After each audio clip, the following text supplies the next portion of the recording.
topics and opinions expressed in the following show are solely those of the host and their guests and not those of W4CY Radio, its employees, or affiliates. We make no recommendations or endorsements for radio show programs, services, or products mentioned on air or on our web. No liability, explicit or implied, shall be extended to W4CY Radio or its employees or affiliates. Any questions or comments should be directed to those show hosts. Thank you for choosing W4CY Radio. Why Johnny Hates Sports is a best-selling book about kids in sports. It chronicles why, at a very early age, children are thrust into organized sports long before they have the necessary skills to feel successful. Fathers and mothers are asked to be their coach without having any training on how to coach, and the leagues in which kids play are governed by volunteers whose main focus becomes scoreboards, championships, and all-star games. Statistics show that close to 70% of kids will have quit by the age of 13. Most said it ceased to be fun. And that's why Johnny Hates Sports. Yeah, you know what? You ever hear things coming in threes? I'm getting really worried. I'll tell you why. Yesterday, my car went out, and I had to get a few golfers drive me home. One of them being my son, who got over to the car shop. That's the first thing. The second thing is this morning, my friend Lorenzo from Cabot, Arkansas, was supposed to be here, and he didn't show up.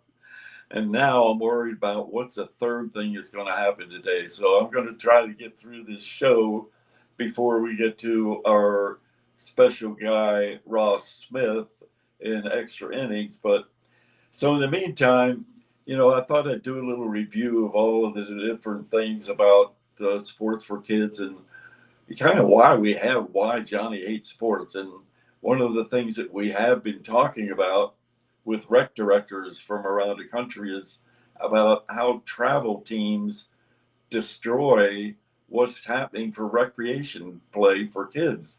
I remember when our kids were out playing, you know, people in the neighborhood, you know, he could have been a truck driver, plumber, whatever it happens to be down the street. He decided that we needed to have a baseball program for kids. So there was a field the rec department had, but there was no leagues. They didn't do anything about it. They just let somebody lease the field. And that's what happened in this case, that so many communities have what I call Billy Jones's father. They go out and they get a lease to rent the field.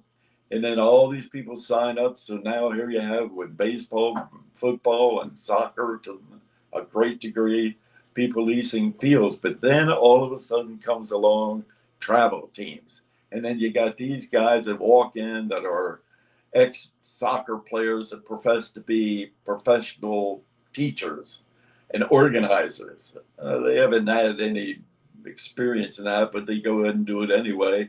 They go into the rec department and say, I tell you what, we want to lease those fields that you're giving to these rec leagues, and we're going to pay you money for that. And you know where the money's coming from? We're going to charge a little bit of a fee to these people. I have a friend of mine who told me that last year it cost she and her family $15,000 for them to do travel teams. They traveled here, there, and everywhere. And the whole idea, as you guess, is that it's based on competition and getting our kids, you know, to a next level. That's the thing that's so weird about it, that they can get to the next level, they think, because they're elite players. And I'm not going to let Mary Ann and Billy or Tommy or whoever it is who has all this talent be wasted.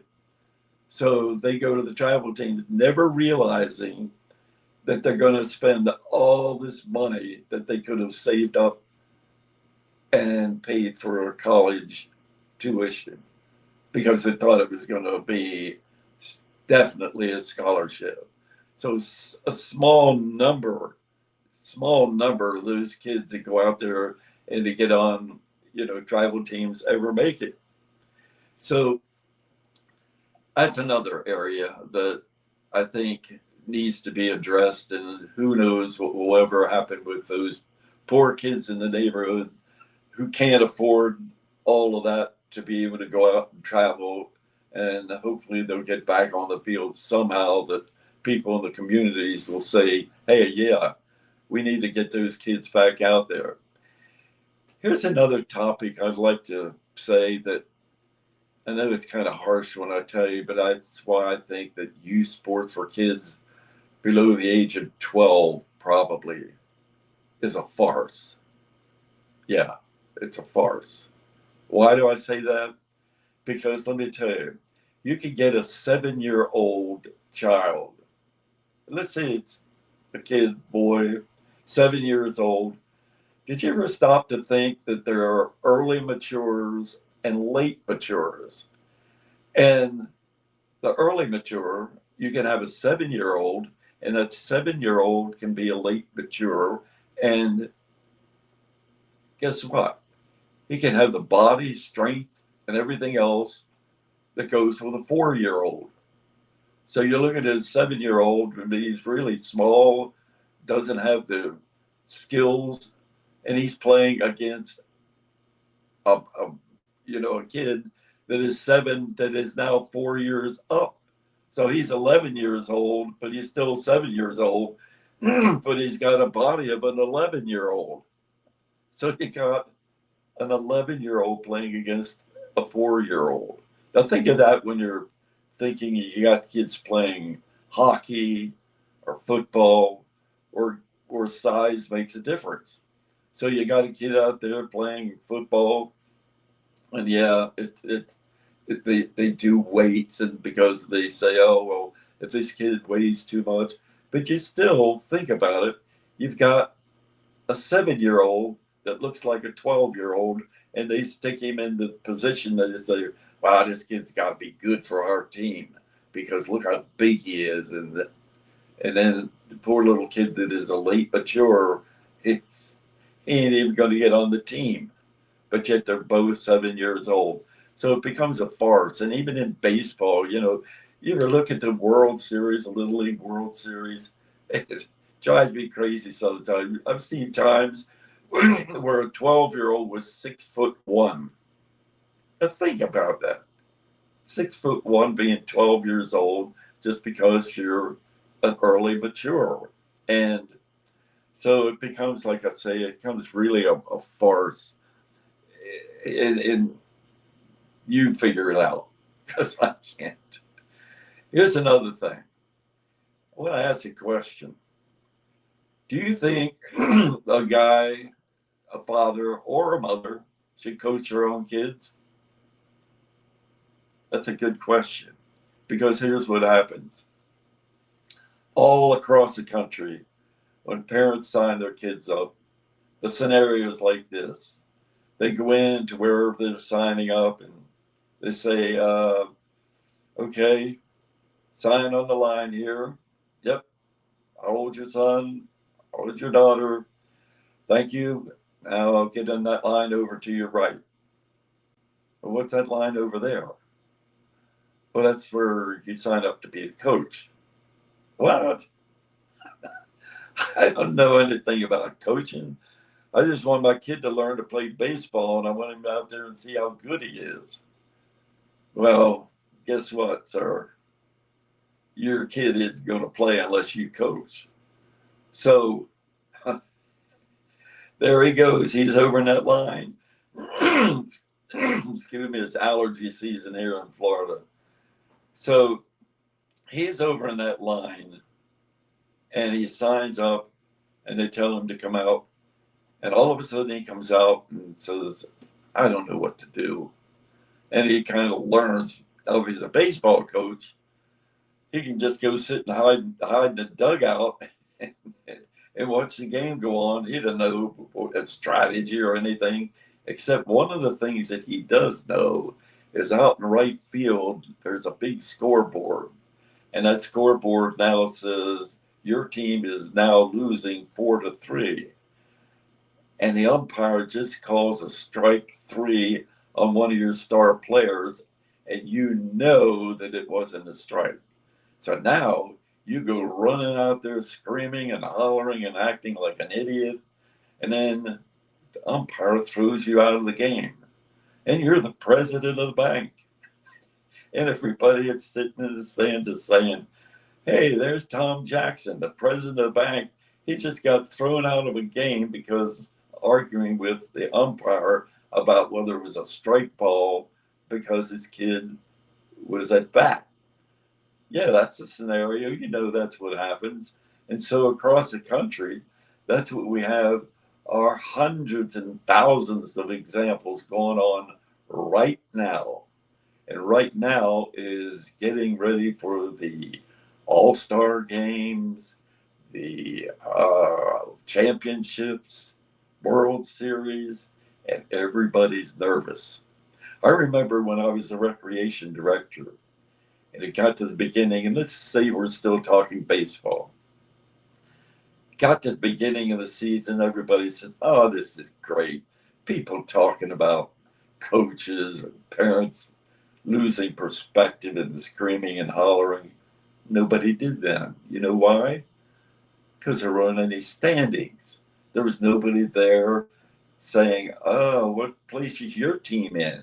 And how's your team look? You don't care because you don't know. You're just there because that guy down there said, go over and sign up on that line over there to be the coach. So now season goes on, 1 game, 2 games, 3 games.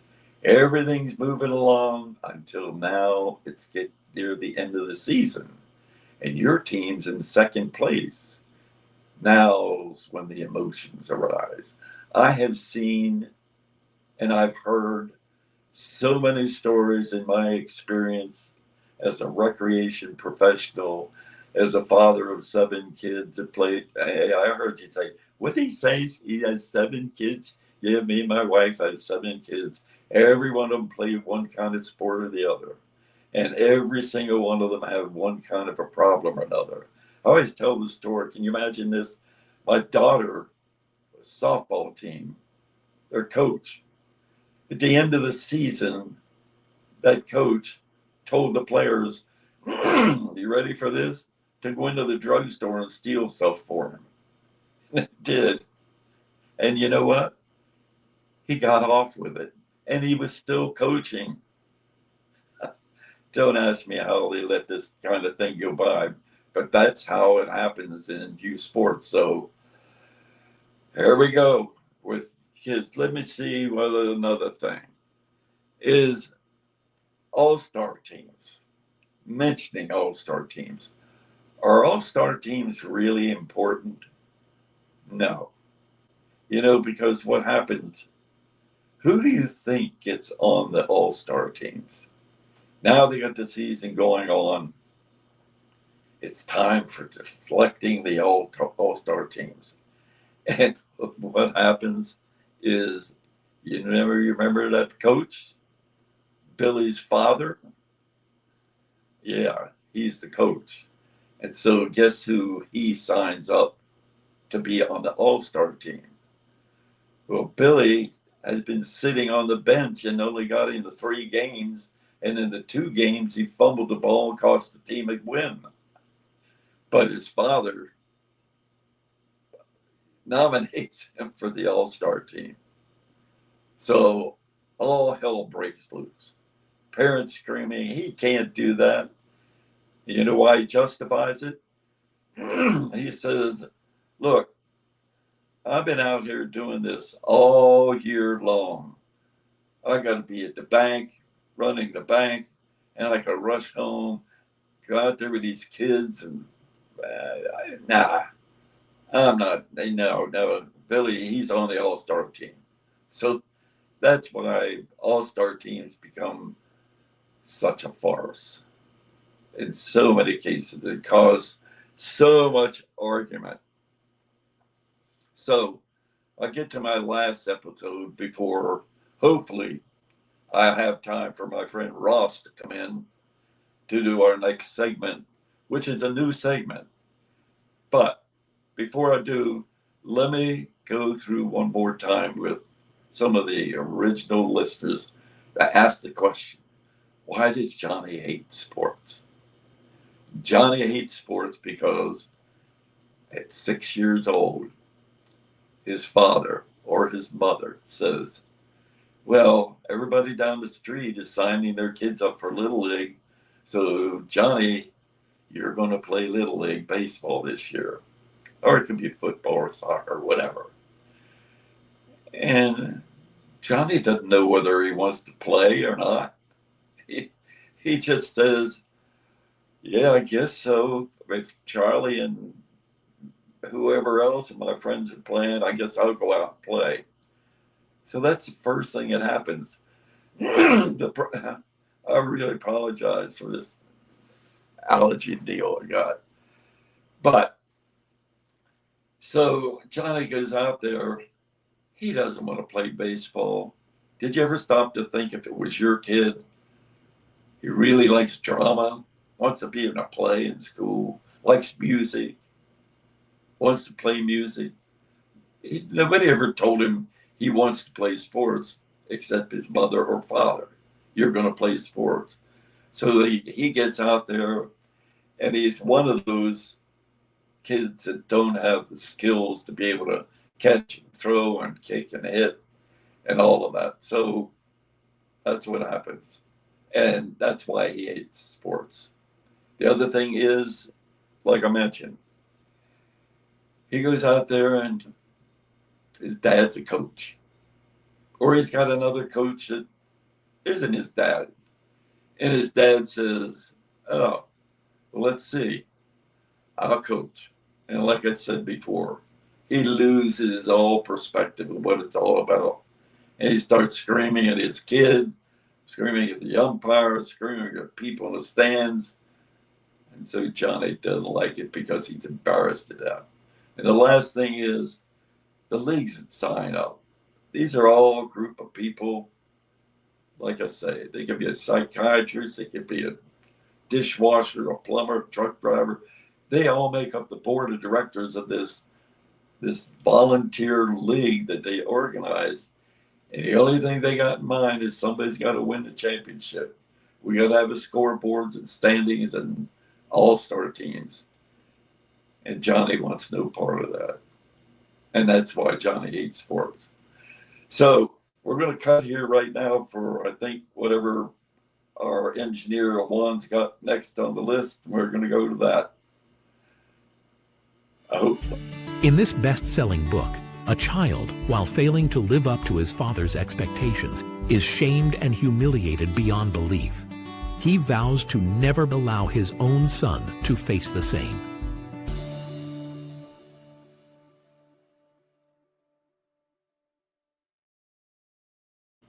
Well, we've decided to start a new feature, and maybe today is a good time to do it because I can't talk. And the new feature is people kept saying, hey, the book that you wrote is called Billy Jones's Father. What is that all about? And I thought, you know what? I've seen people, I've done it myself. I ride in the car and I listen to these things, you know, the greatest crimes in America and whatever stories. And I thought, yeah, maybe somebody would like to hear a different chapter at a time of the book. So let me start with doing the first part of the book, and we'll play a little bit each week. And you can hear, and then you find out as the story goes on. Now, this story starts with my friend Sarah. They're out in Texas. And because of a lot of problems, they decide that they're going to move to North Carolina. So, Juan, if we could turn on, maybe we can let the listeners hear what happens in the first chapter of Billy Jones's Father. Oh, my Lord, Dad, Sarah cried out in her Texas drawl as the sign saying, Welcome to North Carolina appeared. This sure isn't Texas. Breathing in the fresh smell of thousands of azaleas and rhododendrons with their spicy clove odor lining the highway, she couldn't contain herself. I think I'm already beginning to like North Carolina. In the distance, mountain after mountain, looking like an ocean filled with hurricane-sized waves, welcomed the Tobins to their new home. We're in Carolina, an overexcited Jeff sang out. Get that James Taylor CD, Sarah. I want to hear Carolina in my mind. As soon as the song came on, the family of three began to join along, sounding like a bunch of teenagers on their way to the beach while drowning out poor James Taylor with their exuberance. "Those are the Blue Ridge Mountains, aren't they, Dad?" asked Sarah. Other than when she went off to college, Sarah had never been too far from home. "They sure are, kid," Jeff said, as his wife Amanda sat full of thought about what lay ahead. She was excited about her new life and wondered what kind of impact she could have on a small town like Torrid Hills as a child psychologist. No sooner had they rounded a hill that had blocked the late afternoon sun shining in their eyes, a sign popped up saying, "Exit 24 to Torrid Hills." While taking the exit, a sky-high drone-like vision of small-town America lay in the distant valley below. A water tank with big black letters saying, "Welcome to Torrid Hills," urged Sarah to say, so loud that the folks in town could probably hear her, "We made it." They had reached their new hometown, and welcoming them were gigantic red maple trees, waving like blankets in the breeze. Torrid Hills was a typical small town in North Carolina with a population of 24,000, most of whom worked in the tobacco industry. Jeff had been hired by the national medical firm First Med as their local representative physician for the town. 3 Sarah, look for 26 Brentwood Street on your cell phone. That's the address of our new home, Jeff said. An excited Amanda eyed the colonial-style homes when Sarah yelled out, "There it is, Dad!" Sure enough, right in the middle of Brentwood Street stood a 2-story home covered with ivy. It didn't take long before the three unpacked their initial belongings and began to settle into their new home. On their first Monday in town, Jeff left early to visit his new office at First Med. Amanda, anxious to begin her journey as the town's only child psychologist, scoured the office space ads in the Torrid Hills Times.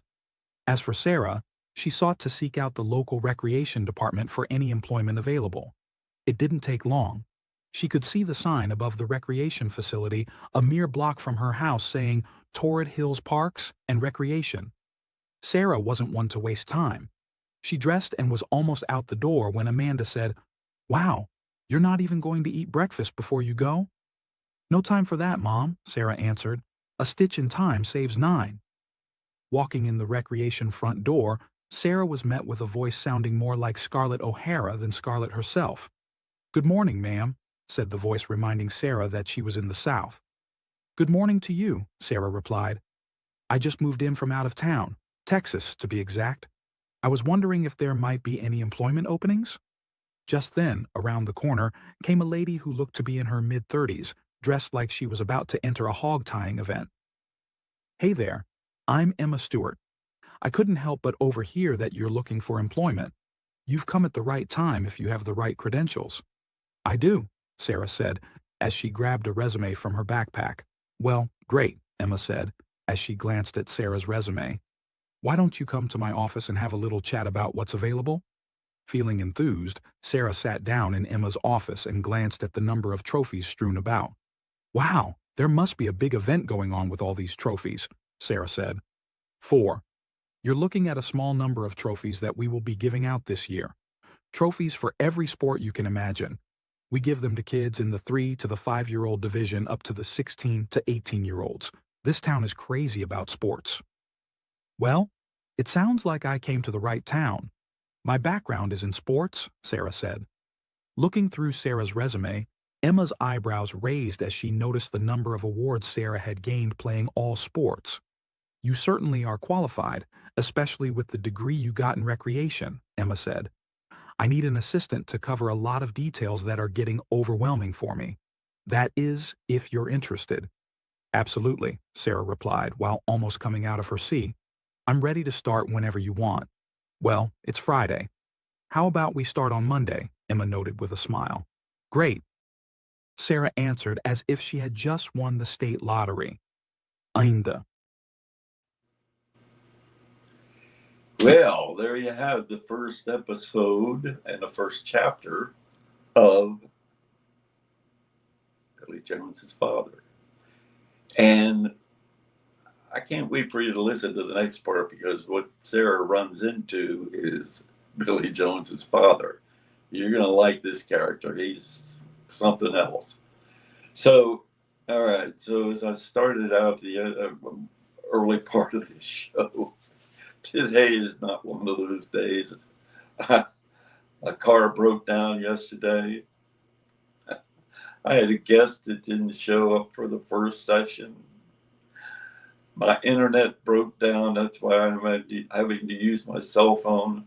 And now I'm hoping that my friend Ross is going to be on. Because if not, it's doomsday.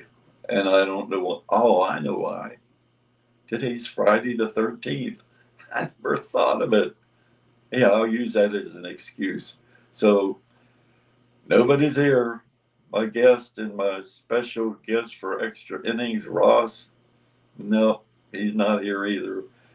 I don't know what happened, but something serious happened. So I guess we're going to have to close out one and finish up the end of it.